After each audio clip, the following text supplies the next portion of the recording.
నమస్తే, welcome to లియా news. Jaganmohan Reddy గారు అధికారంలో ఉన్నప్పుడు వాలంటీర్లను అడ్డు పెట్టుకొని ఎంత రాజకీయం చేశారో ప్రత్యేకంగా చెప్పనవసరం లేదు. ఇక ఎలక్షన్స్కి ముందు వాళ్ళతో రాజీనామాలు చేయించడం దగ్గర నుంచి మొదలు పెడితే ఎలక్షన్స్ అయిపోయి వైసీపీ ఓడిపోయిన తర్వాత కూడా వాలంటీర్లను కూటమి ప్రభుత్వం పట్టించుకోవట్లేదు అని చెప్పి మొన్నటి వరకు కూడా ప్రచారం చేశారు. సో వాలంటీర్లను కొన్నాళ్ళు ఉంచాలంటారు, కొన్నాళ్ళు ఉంచొద్దంటారు, కొన్నాళ్ళు మా పార్టీ కార్యకర్తలు అంటారు. సో మొత్తానికైతే జగన్మోహన్ రెడ్డి పదవిలో ఉన్నన్నాళ్ళు రాజకీయం మొత్తం వాలంటీర్ల చుట్టూనే తిరిగింది. అయితే అదే వాలంటీర్ల గురించి వైసీపీ ఎమ్మెల్యే ఇప్పుడు సంచలన కామెంట్స్ చేశారు. వాలంటీర్లను ఉపయోగించడం వల్లే మా పార్టీ ఓడిపోయింది అని చెప్పి మాజీ ఎమ్మెల్యే గోపిరెడ్డి అంటున్నారు. సో మరి ఇప్పుడు అసలు వాలంటీర్ల మీద వాళ్ళ స్టాండ్ ఏంటి? వాలంటీర్లు మరి వాళ్ళని నమ్ముకొని ఇప్పుడు వాళ్ళ పరిస్థితి అయోమయంగా మారింది. ఇప్పుడు వాలంటీర్లు కూడా కళ్ళు తెరవాల్సిన పరిస్థితి ఉంది అని చెప్పి చర్చ నడుస్తోంది. సో ఓవరాల్గా వైసీపీ వాలంటీర్ల రాజకీయం గురించి మరిన్ని వివరాలు తెలుసుకుందాం. మనతో పాటు ఉన్నారు senior journalist doctor Durga Vadlamani గారు. నమస్కారం అండి. మేడం, మనం చూసాం 5 ఏళ్లలో వాలంటీర్లు ఈవెన్ ఎమ్మెల్యేల కన్నా కూడా ఎక్కువ ప్రజల మధ్యకి వెళ్ళడం, వాళ్ళని బెదిరించడం కావచ్చు, వాళ్ళని మభ్యపెట్టడం కావచ్చు, సో డబ్బులు పంచడం కావచ్చు, ఇవన్నీ కూడా చేయడం జరిగింది. సో ఇప్పుడు మరి అదే వాలంటీర్లను అడ్డు పెట్టుకొని వైసీపీ నిన్నటి వరకు రాజకీయం చేసింది. ఒక పార్టీ వాళ్ళు పెట్టుకున్నటువంటి ఈ శాఖ, ఈ వ్యవస్థ గురించి ఇన్ని రకాల మాటలు ఏ విధంగా చూడొచ్చు అంటారు? అంటే వాళ్ళలో ఒకటి యూనిటీ లేదు, 2 వాస్తవాలు కొంతమంది బయట పెట్టగలుగుతున్నారు. అది చెప్పాలంటే ఇప్పుడు లేకపోతే అంతకుముందు అమర్నాథ్ రెడ్డి అన్నారు వాలంటీర్ల వల్లే మేము ఓడిపోయామని.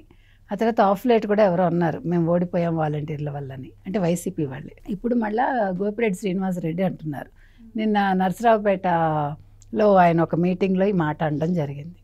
అంటే ఇప్పుడు వాళ్ళు జీర్ణించుకోలేకపోతున్నారు. అంటే వాళ్ళ మధ్య వారధిగా ఉండాల్సిన కార్యకర్తలు ప్రభుత్వానికిను ఎమ్మెల్యేలకి లేకపోతే పార్టీకి ప్రభుత్వానికి వాళ్ళ బదులుగా ఈ కార్యకర్తలు రావటం వల్ల ఎమ్మెల్యేలకిను ముఖ్యమంత్రికి లేకపోతే ఎమ్మెల్యేలకి జగన్మోహన్ రెడ్డికి ఒక దూరం పెరిగిపోయింది. ఎమ్మెల్యేలకి ప్రజలకి తర్వాత మీరు చెప్పినట్టుగా ఇక్కడ నియోజకవర్గాల్లో అసలు ఎవరు ఎమ్మెల్యే అనేది ప్రజలకి తెలియదు. అసలు వాళ్ళకి కమ్యూనికేషన్ లేదు. సో వాళ్ళు ఏమున్నా ఈ వాలంటీర్లకే చెప్పుకోవాల్సి వచ్చేది. ఎందుకని మీరు ఇందాక అన్నట్టుగా వాలంటీర్ అనేవాడు ఏం చేశాడంటే ఒక 50 కుటుంబాలు ఒక వాలంటీర్ కింద ఉంటే మొత్తం 2,62,200 2,64,000 చిల్లర ఎంతో.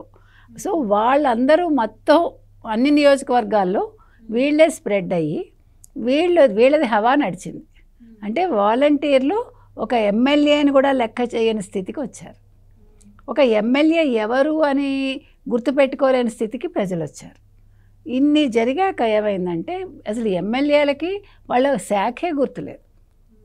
వాళ్ళు ఎంతసేపు జగన్మోహన్ రెడ్డి భజన. సో ఎలక్షన్ ముందు ప్రజల్లోకి వెళితే ప్రజలు గుర్తుపట్టలేని పరిస్థితికి వచ్చారు.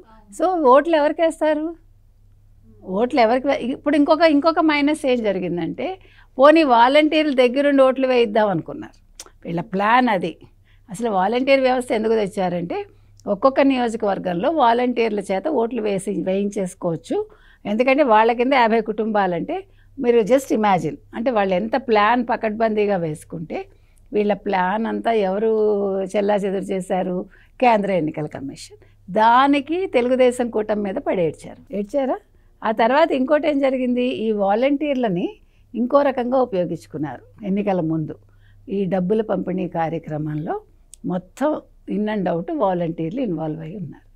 8.3 కోట్లు తిరుపతిలో కావచ్చు, చెవిరెడ్డి భాస్కర్ రెడ్డి మొన్న అదే కదా, చెవిరెడ్డి భాస్కర్ రెడ్డి నియోజకవర్గంలో వాలంటీర్లే డబ్బులు పెంచారని తెలిసింది. సో 250 300 కోట్లు తాడేపల్లిలో దాచిన లిక్కర్ స్కామ్ డబ్బులు, హైదరాబాద్ నుంచి వెళ్ళిన ఆ డబ్బులు అవన్నీ కూడా వాలంటీర్ల ద్వారా పంపిణీ చేశారు. నెంబర్ 1. నెంబర్ 2, ఇక్కడ ఇంకో ముఖ్యమైన విషయం ఏంటంటే వాళ్ళకి 8 నెలలుగా జీతాలు ఇవ్వలేదు. ఇవ్వకపోతే ఇప్పుడు ఈ డబ్బు ఏదైతే వీళ్ళ చేత పంపిణీ చేశారో ఇందులో వీళ్ళు కొంత తీసుకుని కొంత ఇచ్చారా? అందుకని వాలంటీర్లు నోర్లు మూసుకున్నారు. మీకు అర్థమైందా? 8 నెలల జీతం ఇవ్వలేదండి, మీరు ఓపిక పట్టండి, మీకు మేము అవకాశం ఇస్తాము, మీరు డబ్బులు తిందురు కానీ అని జగన్మోహన్ రెడ్డి చెప్పించాడా? అందుకని లేకపోతే 8 నెలలు నోరు మూసుకుని ఎవరైనా ఉంటారండి? వాళ్ళకి ఎక్స్టెన్షన్ ఇవ్వలేదు, డబ్బులే జీతాలు ఇవ్వలేదు, కానీ 8 నెలలు వాళ్ళు ఉచితంగా సేవలు అందించారు.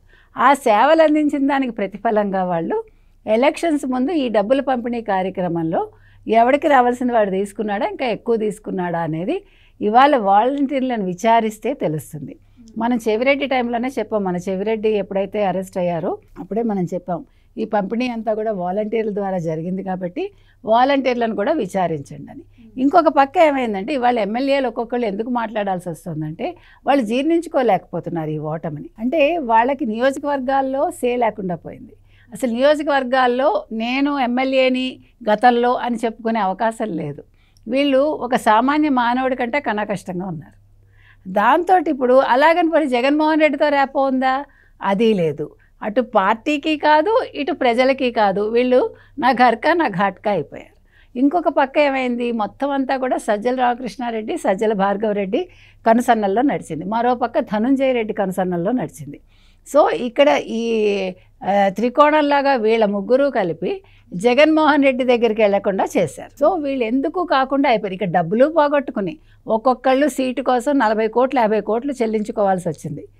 అక్కడ డబ్బులు పోయాయి, సొమ్ము పోయి దిమ్ము పట్టాయని ఇక్కడ గెలవలేదు, డబ్బులు పోగొట్టుకున్నారు. పోనీ అలాగని వీళ్ళకి అక్కడ నియోజకవర్గాల్లో వాళ్ళ మొహం ఎవరికి తెలియదు. ఇంకో మైనస్ ఏం జరిగింది, 70 మందినో ఎంతమందినో మార్చారు. ఒక నియోజకవర్గం నుంచి ఇంకో నియోజకవర్గానికి వేశారు.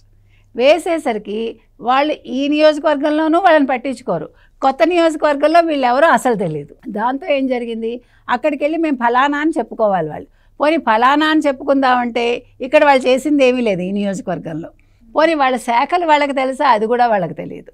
వాళ్ళు ఎంతసేపు ఎట్లా స్కాములు చేయాలి, అంటే జగన్మోహన్ రెడ్డికి నచ్చినట్టు ఎలా ఉండాలి, ఆయన కళ్ళల్లో ఆనందం ఎలా చూస్తాము, బూతులు మాట్లాడదామా, కొంతమంది అట్లా గడిచిపోయేసరికి ప్రజలు వీళ్ళని చిత్కరించారు.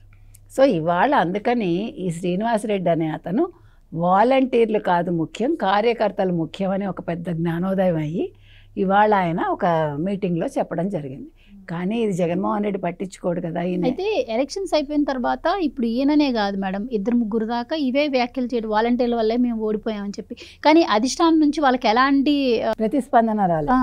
అధిష్టానం నుంచి వాళ్ళకి ఎలాంటి హెచ్చరికలు రాలేదని చెప్పాలి. ఎందుకంటే వాలంటీర్ వ్యవస్థను ఏర్పాటు చేసింది జగన్మోహన్ రెడ్డి గారు కాబట్టి అదే వాలంటీర్ వ్యవస్థ గురించి వాళ్ళ ఎమ్మెల్యేలే కామెంట్ చేస్తే అధిష్టానం నుంచి హెచ్చరికలు వస్తాయి. సో రాలేదు అంటే అధిష్టానం ఫీలింగ్ కూడా అదే అనుకోవచ్చా? అంటే ఇక్కడ మరి వాలంటీర్లు ఇప్పుడు రియలైజ్ అవ్వాల్సిన అవసరం లేదంటారా? ఏం లేదు, ఎందుకంటే వాళ్ళు హెచ్చరికలు జారీ చేయలేదని మనకేం తెలుసు. మాట్లాడింది హార్డ్లీ 2, మహా అయితే 3. అంటే పైకి ఎవడు చెప్పలేదు కదా, అంతర్గతంగా ఎవడికి వాడు ఏడ్చి ఉండొచ్చు, కానీ బయటకు చెప్పింది 2 అప్పుడు. ఇవాళ ఒకడు 3 అంతే. కాబట్టి వాళ్ళకి పిలిచి వార్నింగ్ ఇచ్చుంటారు, మీరు వాలంటీర్లు తక్కువ చేసి మాట్లాడకండి అని. మధ్యలో కూడా వాలంటీర్లు తీసుకోండి కొంచెం గందరగోళం చేశారు. కానీ ఇప్పుడు ఈ లిక్కర్ స్కామ్ బయటకు వచ్చాక ఎవడు నోరెత్తారు. ఎందుకంటే ఇప్పుడు మనం చెప్పింది కరెక్టే అవుతుంది బహుశా.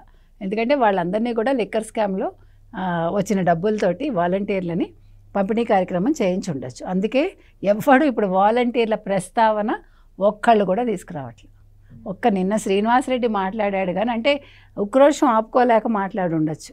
ఇప్పుడు నేను అన్నట్టుగా ఇప్పుడు నియోజకవర్గంలో ఆయన ఎవడు పట్టించుకోడు, పార్టీలో ఎవరు పట్టించుకోరు, జగన్మోహన్ రెడ్డి దగ్గరికి వెళ్ళలేడు. జగన్మోహన్ రెడ్డి ఎప్పుడు చూసినా ప్యాలెస్లో ఉంటాడు, లేకపోతే శవాల పరామర్శలో, లేకపోతే మనుషుల పరామర్శలో, లేకపోతే ఇప్పుడు రైతుల పరామర్శలని దాన్ని ఎట్లా మనం ఏంటంటారు ఎలా మేనేజ్ చేయాలని ఈ హడావిడిలో ఉంటాడు. కాబట్టి ఆ బాధ కొద్దీ ఆయన మాట్లాడాడు. పోనీ వేరే పార్టీలోకి వెళ్దామంటే ఎవడూ తీసుకోడు. ఇప్పుడు వాళ్ళు ఎటూ కాకుండా ఒక జంక్షన్ దగ్గర నిలబడి ఉన్నారు కొంతమంది ఎమ్మెల్యేలు.